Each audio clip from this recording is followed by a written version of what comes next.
Sacré Martina, vous voulez nous faire croire que vos chapeaux valent plus que 2 balles. En parlant de blondes décomplexées, les élections italiennes ont été perturbées par des militantes de Femen. Des blondes ukrainiennes à moitié nues ont essayé de se jeter sur Berlusconi et Berlusconi il a dit « Ma, qu'est, c'est déjà le week-end ou bien ?»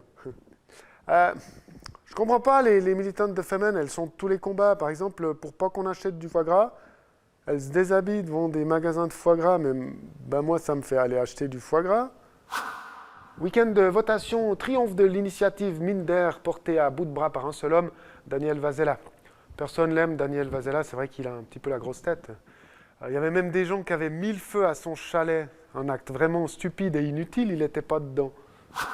Élection en Valais avec le triomphe d'Oscar Freisinger. On voit ici ses partisans qui l'applaudissent.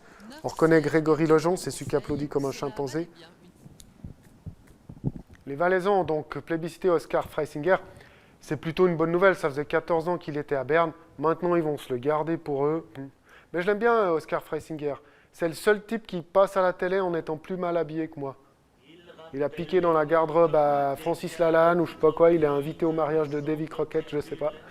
Avec Freisinger, le Valais tient son Jean-Claude Van Damme.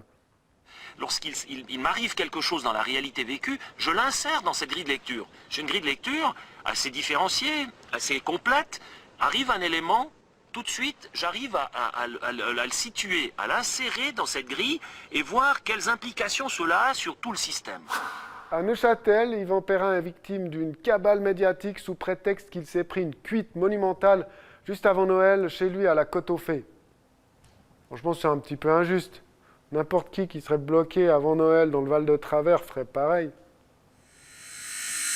En sport, Oscar Pistorius a assassiné sa nana. Quel gâchis! Moi, j'aimais bien sa nana. J'ai vu les photos. En tout cas, je préférais ses prothèses à elle que ses prothèses à lui.